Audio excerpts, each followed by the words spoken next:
guys, welcome back to another video. Thank you for joining me. Before we get into today's tea, please like, comment, and subscribe to the channel. Now first off, we're going to talk about Bia. So Bia's debut album Bianca, has only sold 2,800 units in the US in the first week of release. Now a lot of Cardi B fans are clowning and dragging Bia like no man's business. I don't get how people were expecting Bia to do big numbers. Bia is not on Cardi's level in terms of the industry push and the industry support. Okay, it seems like Bia is an independent artist, although she is under a label, she's signed to a label, but the numbers that she's pulling in, I'm pretty sure Teenager could do way better numbers than these. But Bia is not on Cardi's level, but she makes way better music than Cardi. Her visuals are better than Cardi. She looks better than Cardi. She talks better than Cardi. Okay, Cardi has got the machine, the industry behind her, which Bia doesn't have. So of course she's not gonna sell good in the first week. It was reported that she was gonna sell way below 7,000 units, but I wasn't expecting 2,800 units. Now, Summer Walker has revealed some female features that she has on her album. Sexy Red is on there. Glorilla is on there. Lotto is on there. We got the girls. And yeah. Now, moving on to Queen Bee. So, one of Queen Bee's ex dancers, who goes by the name Khadija, she had what people are saying to be a manic episode, and she went off on Queen Bee on her IG page. So she wrote, "Are you effing serious? You call for my child to be our word. You evil effing witch." Tagged Essence. "Check on my child. I'm about to blow this ish through the effing roof." At Beyonce, "You went too effing far. You gotta be kidding me. I'm the child you oft to be a star. You forgot? You are only supposed to be a star on the tree, giving orders of takeouts. Never went with your stardom. Watch what the F you'll do at this time. When it was happening to me, I kept my mouth shut for my career. Not with my goddaughter. I'll blow your word up. Hashtag KN95, hashtag Destiny's Child. I really jig a man." Now, people are saying this could be a cover up because we know people in the Carter's camp are always trying to come up with a cover up. And people are saying she's schizophrenic and she's having a manic episode. Now, people in her circle are also claiming that she's actually not schizophrenic. Yo, it's twisted, okay? Now, this is very weird to me because all of a sudden, this whole mental health schizophrenia is now going through the roof. And I actually believe that this could be a cover up for, the bigger things at play, because Rock Nation right now is going through a lot of things. And one of them being Tony Busby, who actually has won the case. One of his cases that Rock Nation had against him has been dismissed, and he says he's actually coming for Rock Nation. He also had this to say about Diddy. So he said Diddy's not getting a pardon, but he's getting lots of civil trials, lots of them, and they can't come soon enough. Now, we all know that Diddy got 4 years in jail, although he deserves more than 4 years. We can all agree on that. And the judge actually received a lot of backlash concerning Diddy's sentence, but people did not see the bigger picture. So the judge gave him 4 years, but after he comes out of jail, the feds will be onto him. A lot of civil suits will be coming his way, and he's going to end up serving more than 4 years in jail. It's not like when he comes out of jail, serves the 4 years, and then he'll never have or face any charges ever again. Do subscribe to the channel to stay tuned on more cases like this.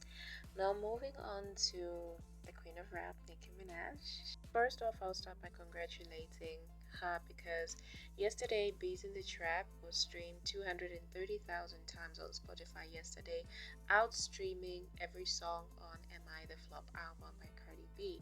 And as Nicki is actually in the process of cleaning house, cleaning her camp, removing all the moles, all the paid rats, she also cleared out Pedro, the guy who manages Nicki's page called Celebs Love Nicki Minaj. So this is actually not the first time that Nicki has had a falling out with Pedro. That has happened before.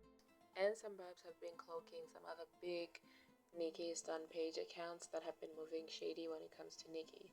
Now we may have another trend that could be happening right now. So Nicki's pose in Looking A N-word, the music video, that pose has been trending on TikTok.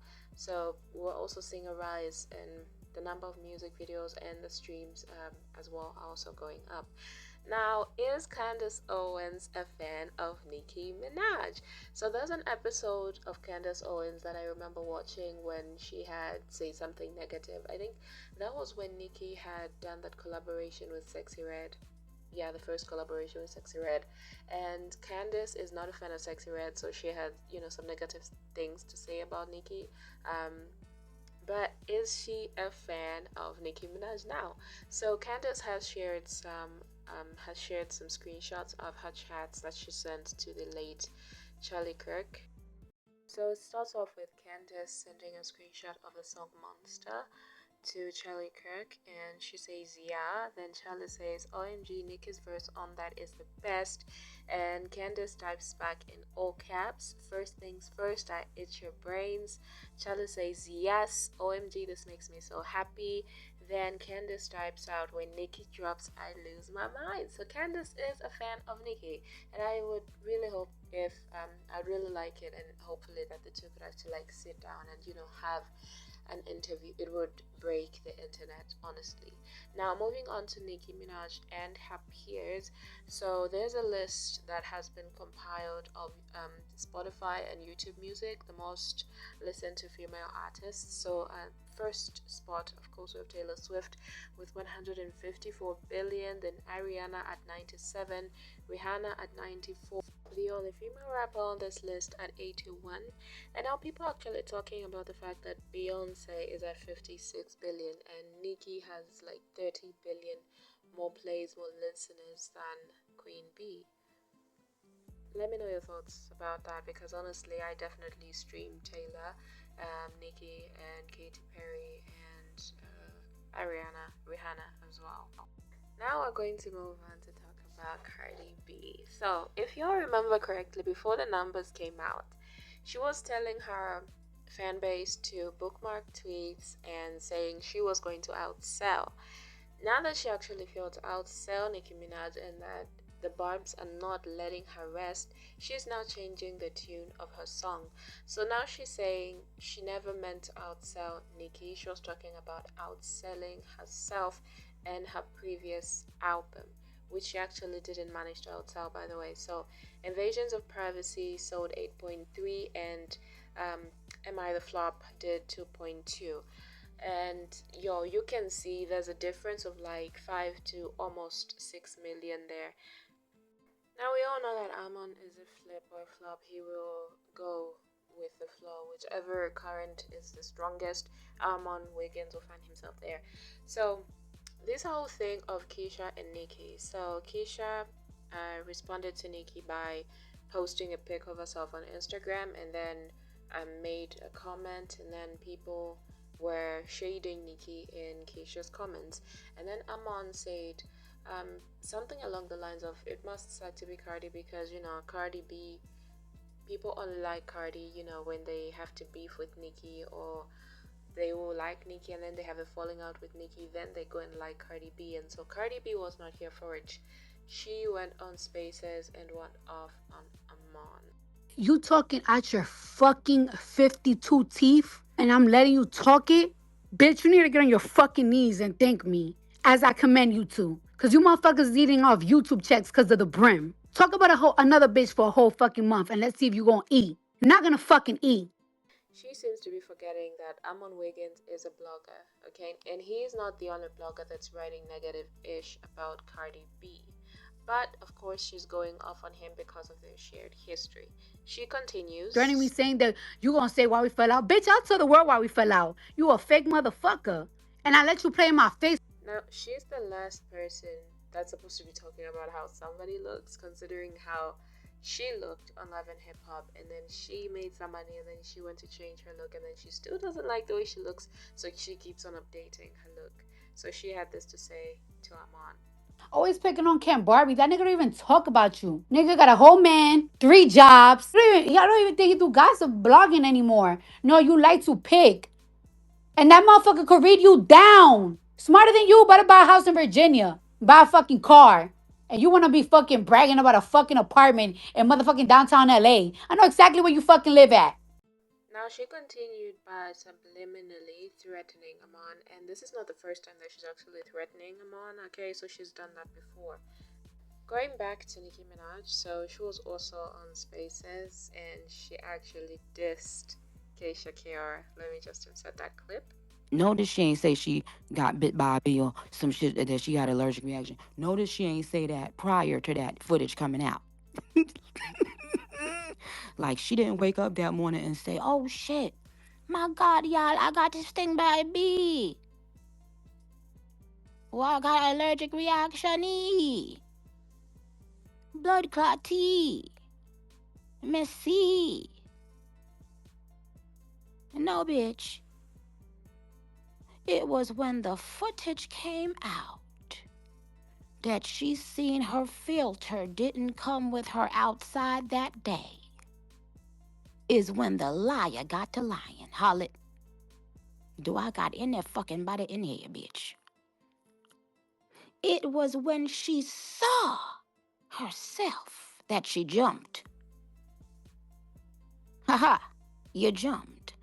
It was when she saw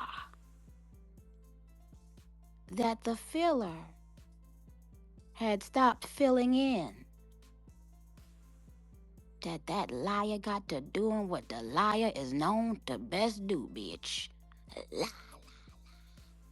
Still on topic about Nicki Minaj, so Academics was deposed for the second time by Megan Thee Stallion's legal team, and when he was done with his deposition, he had a few things to say on Twitter.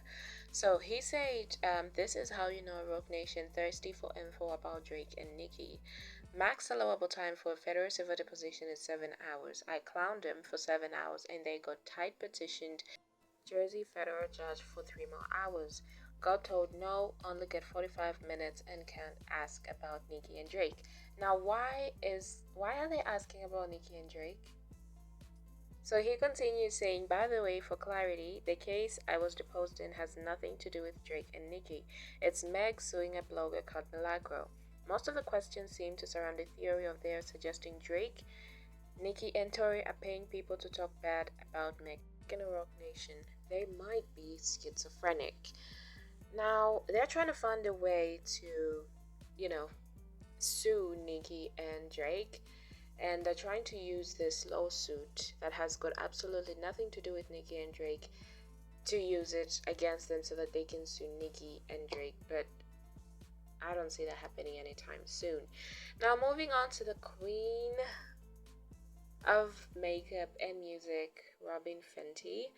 It seems like there's a smear campaign going on for Rihanna.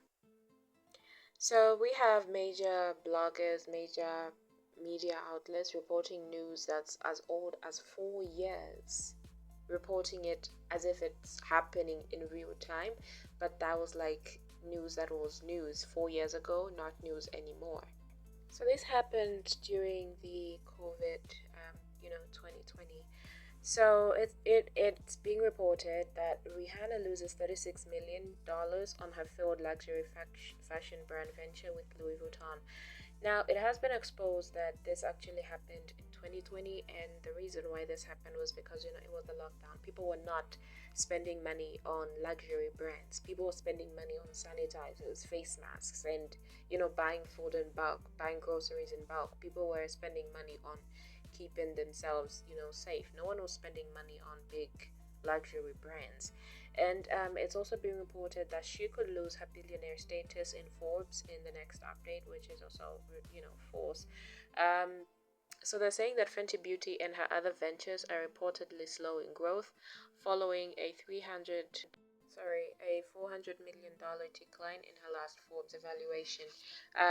Earlier this year, there was some rumors that her company Fenty Beauty is using kids to make these products. There's like child labor, and I think that this is actually a smear campaign because I couldn't find the tweet though, but I remember a tweet that Nicki said that TMZ, now that she was exposing Rock Nation, and she did say in her tweet that now that she's talked about this, TMZ is going to come out, because TMZ is in Rock Nation's pocket. She did say that TMZ is going to come up with a false story, to ruin or to throw dirt on Nicki's brand name. But come to find out, it's actually Rihanna that is actually, receiving these smear campaigns. Although it's not TMZ reporting about it, but it's this big, major news, celebrity news outlets that are actually reporting this. And people are wondering why. There's some speculation on the streets that Jay-Z could have asked Rihanna for money and Rihanna said no, so Jay-Z said go ahead and do it. And others are like they're doing this so that they can force Rihanna to come back into the music scene, because she's been gone for 10 years, and this is a way of forcing her out to put out her ninth studio album. But what do you guys think about all the topics that we have talked about today? I didn't want this video to get into 30 minutes, so I had to cut it short. I will be uploading another video later today, but thank you guys for watching, and if you're still watching this far, please like, comment, and subscribe to the channel. I bring you the hottest tea on the hottest celebrities daily. Thank you guys for watching, and as usual, stay hydrated, stay curious, and stay messy. See you guys in my next one.